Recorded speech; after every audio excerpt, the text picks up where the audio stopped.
Welcome back to our channel Info 366. இன்னைக்கு என்ன இன்ஃபர்மேஷனோட நான் உங்களை சந்திக்கிறேன் அப்படின்னா, மக்களே நேத்து வீடியோல அமெரிக்க அதிபர் ட்ரம்ப் அவருக்கு எதிராக அமெரிக்காவே ஒரு தீர்மானத்தை ஒன்று கொண்டு வந்தாங்க. எதுக்காக கொண்டு வந்தாங்க, அதனால அமெரிக்க அதிபர் ட்ரம்ப் அவர்களுக்கு என்ன விதமான பாதிப்புலாம் ஏற்பட்டுச்சு, நம்ம பிரதமர் மோடி அவர்களை ஈரானோட அதிபர் திடீர்னு சந்திச்சிருக்காங்க. சந்திச்சு என்ன மாதிரியான விஷயங்களை பத்தி எல்லாம் பேசினாங்க. வெனிசுலால ரெட்டை நிலநடுக்கம் அப்படிங்கிற ஒரு விஷயம் நடந்திருக்கு. அதை பத்தி நேத்து வீடியோல ரொம்ப டீடைலா பேசியிருப்போம். சோ மறக்காம அதை செக் பண்ணி பாருங்க. இப்போ திரும்பவும் இந்த போர் ஆரம்பிக்குமா அப்படிங்கிற மாதிரியான ஒரு சிச்சுவேஷன் தான் இருக்கு. ஏன்னா ஸ்ட்ரைட்டா ஹார்மோஸ்ல திரும்பவும் அட்டாக் அப்படிங்கிற ஒரு விஷயம் நடந்திருக்கு. அது எதுக்காக நடந்துச்சு, அது மட்டும் இல்லாம வெனிசுலாவுல இதுவரைக்கும் எத்தனை பேர் இறந்து போயிருக்காங்க, இந்த ரணகளத்திலையும் ஒரு கிளுகிழப்பு அப்படிலாம் கிடையாது, ஒரு அரவணைப்பு, ஒரு பாச பிணைப்பு அப்படின்னு சொல்ற மாதிரி ஒரு கியூட்டான ஒரு மொமெண்ட் ஒன்று நடந்திருக்கு. அந்த மாதிரி என்ன மாதிரியான விஷயங்கள்லாம் நடந்தது. ரஷ்யாவும் சவுதி அரேபியாவும் புதுசா ஒரு ஒப்பந்தம் போட்டிருக்காங்க. அது எதுக்காக போட்டிருக்காங்க, அங்க என்ன மாதிரியான விஷயங்கள்லாம் நடந்திருக்கு, இது எல்லாத்த பத்தியும் தான் இன்னைக்கு வீடியோல ரொம்ப டீடைலா பேச போறோம். சோ வீடியோவை ஸ்கிப் பண்ணாம ஃபுல்லா பாருங்க.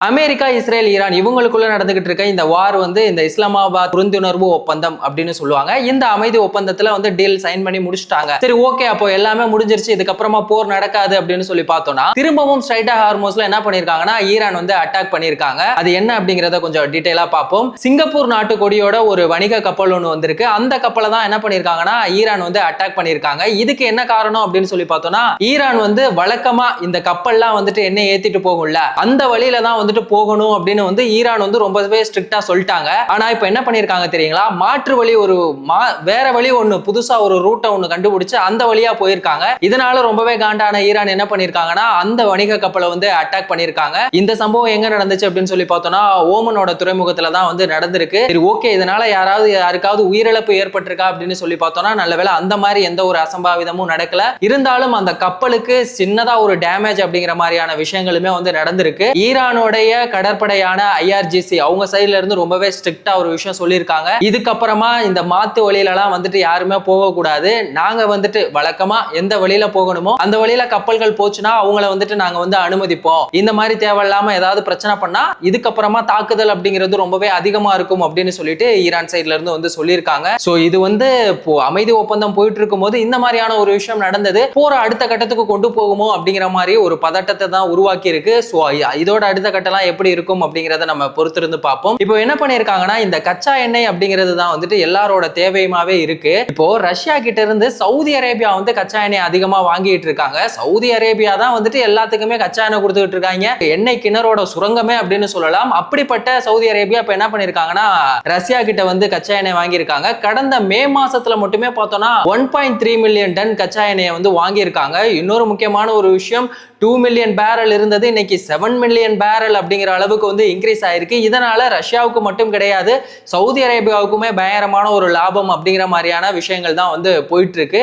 இன்னொரு முக்கியமான ஒரு அப்டேட்டை சென்ட்ரல் கவர்மெண்ட் சைட்ல இருந்து சொல்லியிருக்காங்க. இப்போ நீங்க புதுசா பாஸ்போர்ட் அப்ளை பண்ண போறீங்க அப்படின்னா, நீங்க அதை உடனே அப்ளை பண்ணிட்டீங்க அப்படின்னா அது உங்களுக்கு ரொம்பவே நல்லது. ஏன்னா ஜூலை 1ஆம் தேதியில இருந்து இந்த பாஸ்போர்ட்டோட ரேட் எல்லாத்தையுமே என்ன பண்ண போறாங்க அப்படின்னா இன்க்ரீஸ் பண்ண போறாங்க. அதுக்காக அதிரடியான உத்தரவுலாம் பயங்கரமா போயிட்டு இருக்கு. இதுல பாத்தீங்கன்னா, இப்போ பாஸ்போர்ட் 36 பேஜ் அந்த மாதிரி இருந்துச்சு அப்படின்னா, அதுவும் 18 வயசுக்கு மேற்பட்டவங்களா இருந்தீங்க அப்படின்னா இப்போ 1500 ரூபாய் இருக்குது. ஜூலை 1ஆம் தேதியில இருந்து 2500 ரூபாய் ஆயிடும் அப்படிங்கிற மாதிரி சொல்லியிருக்காங்க. இதே நீங்க தட்கல்ல அந்த பாஸ்போர்ட்டை வாங்கணும் அப்படின்னு சொல்லி நினைச்சீங்கன்னா அதோட ரேட் அப்படிங்கிறது 5000 ரூபாய் அப்படின்னு சொல்லியிருக்காங்க. இப்போ இதுவே 16 பேஜ் பாஸ்போர்ட்டா இருந்துச்சு அப்படின்னு வைங்களேன், அதோட ரேட் இப்போ 2500 ரூபாய் இருக்குது. ஜூலை 1ஆம் தேதியில இருந்து 3500 ஆயிரும். இதே தட்கல்ல வாங்கணும் அப்படின்னா அதுவுமே 6000 ரூபாய் ஆகும் அப்படின்னு சொல்லியிருக்காங்க. இன்னொரு முக்கியமான ஒரு விஷயம், இப்போ பாஸ்போர்ட்லாம் நீங்க மிஸ் பண்ணிட்டீங்க, தொலைஞ்சு போச்சு அப்படின்னா, நீங்க இப்போ புதுசா பாஸ்போர்ட் வாங்கணும் அப்படின்னா இப்போ 5000 ரூபாய் ரேட் இருக்குது. இதுக்கப்புறமா பாத்தீங்கன்னா 7000 ரூபாய் அந்த மாதிரி எல்லாமே இன்க்ரீஸ் பண்ணி வச்சிருக்காங்க. இன்னொரு முக்கியமான ஒரு விஷயம் என்ன அப்படின்னு சொல்லி பார்த்தோம்னா, இப்போ 8 வயசுக்கு கீழே இருக்கவங்களா இருக்கட்டும், இல்ல 60 வயசுக்கு மேல இருக்கவங்களுக்கு இந்த பாஸ்போர்ட் விண்ணப்பிக்கிறவங்களுக்கு, அதாவது புதுசா யாராவது நீங்க பாஸ்போர்ட் அப்ளை பண்றீங்க அப்படின்னா உங்களுக்கு 10% வரைக்கும் தள்ளுபடி இருக்கும் அப்படிங்கிற மாதிரியான முக்கியமான ஒரு அப்டேட்டையுமே சொல்லியிருக்காங்க. ஆனா நீங்க பாஸ்போர்ட்டை திரும்ப ரினிவல் பண்ணணும் அப்படின்னா டிஸ்கவுண்ட் கிடைக்காது. இந்த மாதிரியான முக்கியமான எல்லா விஷயங்களுமே ஜூலை 1ஆம் தேதியில இருந்து அமல்படுத்த போறதா யார் சொல்லியிருக்காங்கன்னா சென்ட்ரல் கவர்மெண்ட்ல இருந்து சொல்லியிருக்காங்க.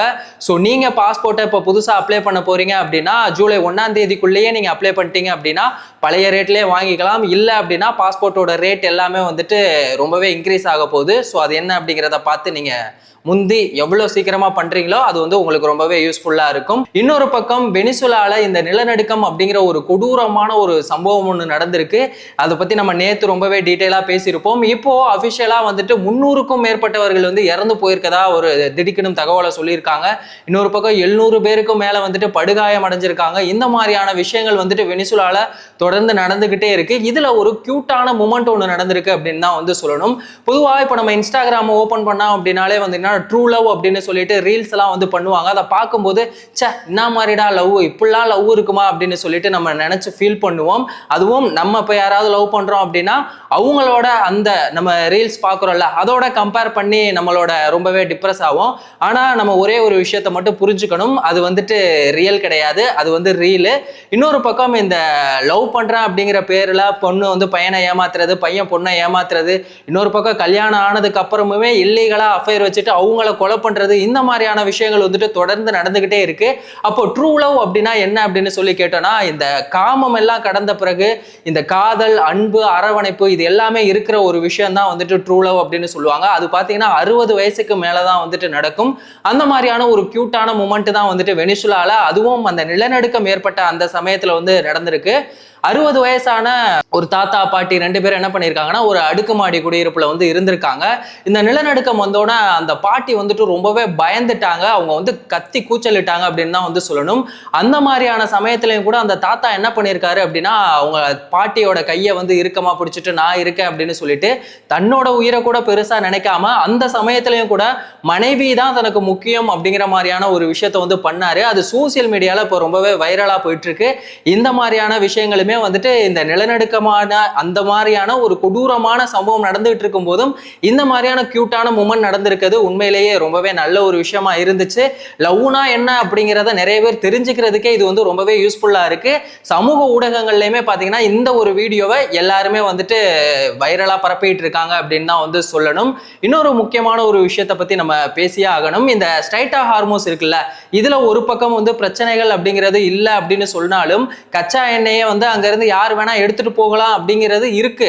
ஆனா இப்போ இந்தியாவுக்கு பயங்கரமான ஒரு சிக்கல் வந்துருச்சு அப்படின்னு தான் வந்து சொல்லணும். என்னடா அது புதுசா ஒரு சிக்கல் அப்படின்னு சொல்லி பார்த்தோம்னா இந்த கச்சா எண்ணெயெல்லாம் ஏத்திட்டு போறதுக்கான அந்த கப்பல் அப்படிங்கிறது வந்து நம்ம கிட்ட வந்து ரொம்பவே கம்மியா இருக்கு. ஸோ இப்போ இந்த கப்பலை வந்துட்டு முன்னாடியே முன்பதிவு பண்றதுக்கான இந்த வாடகை அந்த அமௌண்ட் இருக்குல்ல அதை வந்துட்டு ரொம்பவே இன்க்ரீஸ் பண்ணிட்டாங்க. ஸோ இதனால நம்மளுடைய இந்த பெட்ரோல் டீசல் எரிபொருள் தட்டுப்பாடு அப்படிங்கிறது இப்போ வரைக்குமே குறையாது, இன்னுமே இன்க்ரீஸ் ஆகக்கூடிய வாய்ப்புகள் தான் இருக்கு அப்படிங்கிற மாதிரியுமே வந்து சொல்லிட்டு இருக்காங்க. அது எந்த அளவுக்கு வந்துட்டு உண்மையாக போகுது அப்படிங்கிறது தெரியல.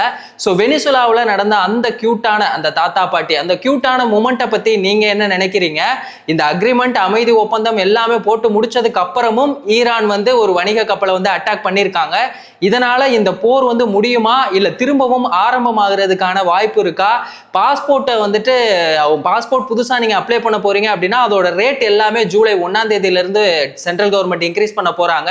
ஸோ இதை பத்தின உங்களோட ஒப்பீனியன் என்ன அப்படிங்கிறத மறக்காம கமெண்ட் செக்ஷன்ல சொல்லுங்க. இந்த மாதிரி எந்த ஒரு இன்ஃபர்மேஷனா இருந்தாலும் அதை 10 நிமிஷத்துல ரொம்ப ஈஸியா டீடைலா தெரிஞ்சுக்கணும் அப்படின்னா நம்ம சேனலை மறக்காம சப்ஸ்கிரைப் பண்ணுங்க, உங்க ஃப்ரெண்ட்ஸுக்கு ஷேர் பண்ணி சப்போர்ட் பண்ணுங்க. வேறொரு வீடியோல வேறொரு இன்ஃபர்மேஷன்ல நம்ம திரும்பவும் சந்திக்கலாம்.